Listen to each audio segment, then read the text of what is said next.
Estamos en los años 1800. En esta época se conocían alrededor de 56 elementos y a medida que pasaba el tiempo se conocían más y más. Durante este tiempo muchos químicos de la época intentaron organizar los elementos de manera que les ayudara a entender su comportamiento químico. Así se miraba la primera tabla periódica. Esta primera tabla periódica no tenía muy contentos a los químicos de la época, ya que no era tan eficiente como ellos querían.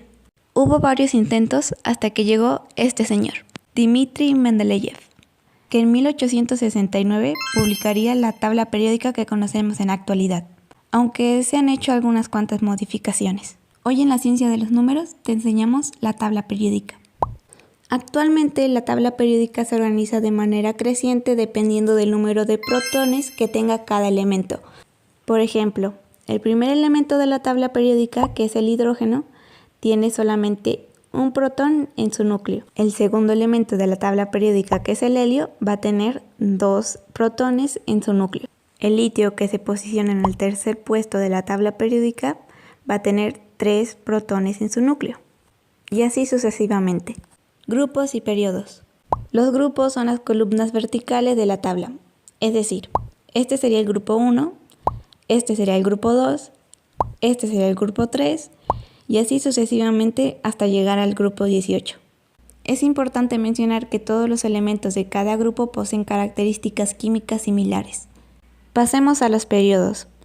Los periodos son las filas horizontales de la tabla, es decir, este sería el periodo 1, este sería el periodo 2, el periodo 3, el periodo 4, periodo 5 y periodo 6. En este periodo ocurre algo peculiar, y es que no solo los elementos de la fila 6 pertenecen al periodo 6, sino que también los elementos que se encuentran en la parte inferior de la tabla pertenecen al periodo 6.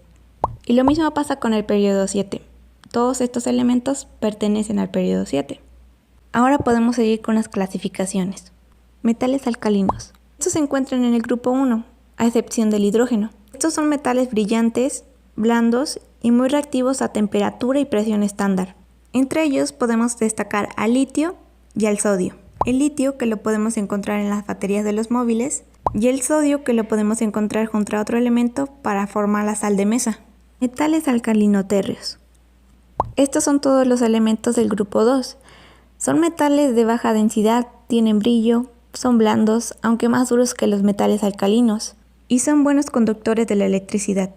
Entre ellos podemos destacar al calcio y al magnesio. El calcio, que se utiliza en la producción de cemento, y el magnesio, que se suele utilizar en la pirotecnia, y gracias a él podemos ver esos bonitos fuegos artificiales.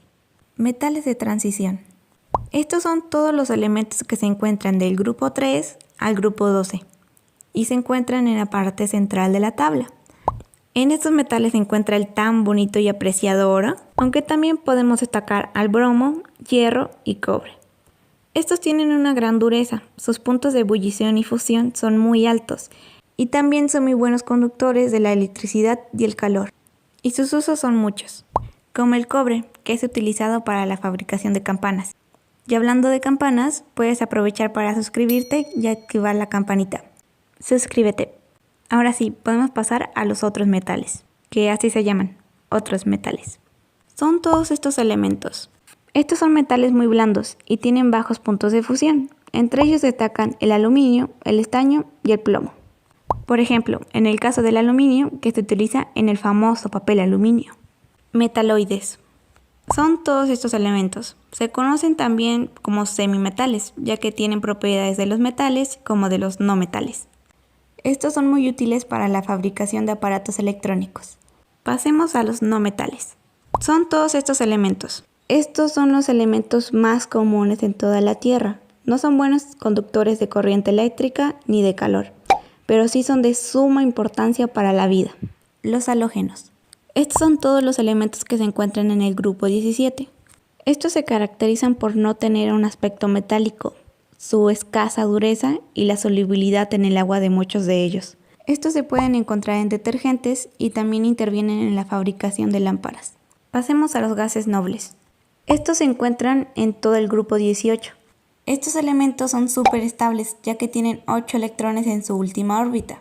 Bajo condiciones normales son gases monoatómidos, inodoros, incoloros y tienen una baja reactividad química. Podemos destacar al helio, que es el gas que hace que los globos floten. Pasemos con los elementos de la parte inferior de la tabla. Los lantínidos son, como mencionamos antes, la continuación del periodo 6. Estos van del elemento 57 al 71 y se encuentran en la parte inferior de la tabla. Estos también se conocen como elementos de tierras raras. Son metales y tienen un color plateado. Los actínidos. En su mayoría son elementos artificiales. Los elementos que más destacan es el uranio y el plutonio, ya que estos frecuentemente son utilizados en los reactores nucleares. Y bueno, esto es todo por hoy. Si te gustó el video puedes suscribirte y darle like. Muchas gracias por ver el video. Nosotros somos La Ciencia de los Números.